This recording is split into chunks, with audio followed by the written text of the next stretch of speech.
perkara kedua yang menunjukkan urgensinya kita mempelajari tentang amalan hati, itu bahwasanya pahala yang Allah berikan itu bertingkat-tingkat. Dan tingkatan-tingkatan pahala pada satu amal yang sama bisa berbeda-beda kembali kepada perbedaan amalan hati. Oleh karenanya Bakar Al-Muzani rahimahullah pernah berkata, "Ma sabaqahum Abu Bakrin bi kathrati siyamin wala salatin, walakin bi syai'in waqara fi sadrihi." Tidaklah Abu Bakar mengungguli para sahabat yang lain dengan banyaknya puasa dan juga bukan dengan banyaknya salat, tetapi dengan suatu yang terpatri dalam dadanya, itu suatu amalan hati. Sebenarnya Allah mengatakan, "Alladzi waqara fi sadrihi hubbullah." Yang terpatri dalam dadanya adalah dia mencintai Allah Subhanahu wa taala. Demikian juga Fatimah bintu Abdul Malik, istrinya Umar bin Abdul Aziz rahimahullahu taala. Ketika Umar bin Abdul Aziz telah meninggal dunia, dia ditanya tentang amalan suaminya. Maka apa jawaban istrinya? "Wallahi ma kana bi aktsarin nasi salatan wala bi aktsarihim siyaman." Demi Allah, Umar bin Abdul Aziz suamiku bukanlah orang yang paling banyak salatnya, bukan juga yang paling banyak puasanya. Walakin wallahi ma ra'aitu ahadan akhwafa lillahi min Umar. Tetapi demi Allah, aku tidak pernah melihat seorang pun yang lebih takut kepada Allah seperti Umar bin Abdul Aziz. Ini menunjukkan bahwasanya amalan hati punya pengaruh ya, menjadikan pahala ganjaran menjadi besar. Dalil yang menunjukkan akan hal ini sangat banyak. Di antaranya ketika Rasulullah SAW berbicara tentang pahala salat ya. Kata Nabi SAW, tidaklah seorang selesai dari salat kecuali tercatat baginya tidak seluruh amalan salat dia dapat 100%, tetapi dia mendapatkan catatan pahalanya cuma 1/10 salatnya, atau 1/9-nya, atau 1/8-nya, atau 1/7-nya. Sampai Rasulullah mengatakan atau setengah pahala salatnya. Kata para ulama, kenapa? Karena ini berbedaan pahala salat. Ini kembali kepada kekhusyuan. Semakin seorang khusyuk dalam salatnya, maka semakin tinggi pahalanya. Ya, ini dalil bahwasanya tingkatan pahala tergantung dengan amalan hati.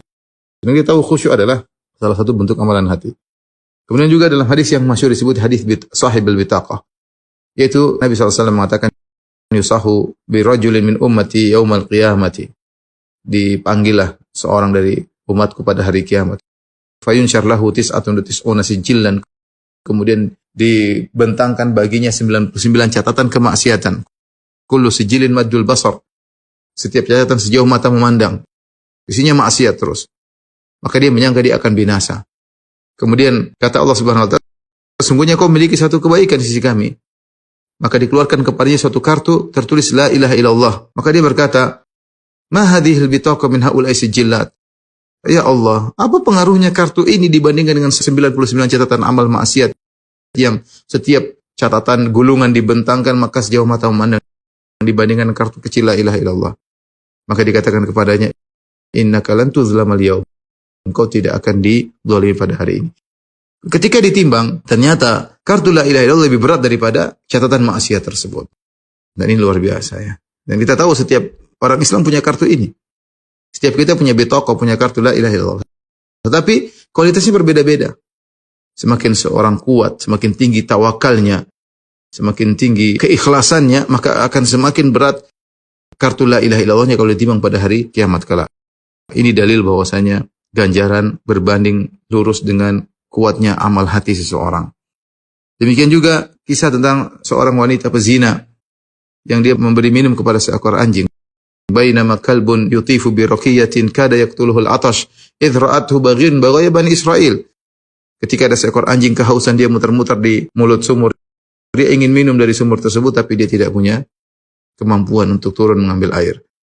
Sampai disebut dalam riwayat dia menjulurkan lidahnya di pasir karena kehausan. Maka dilihat oleh seorang wanita pezina dari Bani Israel. Maka dia pun melepaskan sepatunya. Kemudian dia turun di sumur, kemudian dia isi air di sepatunya. Kemudian dia naik lagi di atas sumur, kemudian dia beri minum kepada anjing tersebut. Maka apa kata Nabi sallallahu alaihi wasallam? Faghafarallahu laha bihi. Maka Allah ampuni dosanya gara-gara amalnya tersebut. Para ulama membahas, bukan berarti setiap orang kalau memberi minum kepada seekor hewan, lantas kemudian dia dapatkan pahala sebesar itu. Tidak. Tetapi dia mendapatkan ganjaran yang besar karena ada suatu dalam hatinya yang luar biasa. Keikhlasannya, rahmatnya, amalan hati. Ini menunjukkan amalan hati punya pengaruh yang sangat besar dalam memberikan pahala kepada seorang. Di antara juga dia akan hal ini misalnya tentang 7 golongan yang Allah naungi pada hari kiamat kelak tatkala matahari diberi jarak 1 mil padang mahsyar. Maka ada 7 orang spesial yang Allah naungi pada naungan Allah pada hari kiamat tersebut. Di antaranya Allah sebutkan orang-orang yang melakukan amalan hati yang luar biasa. Seperti apa? Rajulani tahabba fillah. 2 orang saling mencintai karena Allah. Mencintai karena Allah amalan hati. Kemudian di antaranya rajulun qalbuhu mu'allaqun bil masajid. Seorang yang rindu ingin ke masjid. Di antaranya seorang yang dirayu oleh wanita yang cantik, jilitan dan kaya raya. Kemudian dia tolak, dia berkata, "Inni akhafullah." Aku takut kepada Allah, takut kepada Allah. Ya, amalan hati. Di antaranya seorang bersedekah dengan tangan kanannya, dia sembunyikan sampai tangan kirinya tidak tahu apa yang disedekahkan oleh tangan kanannya. Itu apa? Saking ikhlasnya, amalan hati. Kemudian di antaranya rajulun dzakarallahu khalian fa fadat ainah. Seorang bersintin kemudian dia ingat Allah Subhanahu wa taala maka dia pun menangis. Ini juga kenapa? Karena amalan hati. Jadi ternyata amalan hati ini punya pengaruh menjadikan pahala besar suatu amal. Bisa jadi seorang beramal yang sama tapi pahalanya jauh berbeda. Sebagaimana dijelaskan oleh Ibnu Taimiyah rahimahullahu taala, bisa 2 orang salat berdampingan. Ya mungkin di saf yang bersama, cara salatnya sama, ya. Tetapi pahala di antara mereka berdua jauh antara langit dan bumi. Kenapa? Karena perbedaan amalan hati.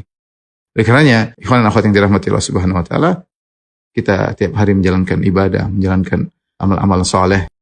Ya, maka perhatikan hati kita, tata hati kita, manage hati kita agar kita memiliki amalan hati yang kuat sehingga pahala yang kita raih dari amalan-amalan zahir menjadi sangat besar berdasarkan kuatnya amalan hati kita. Wallahu a'lam bishawab.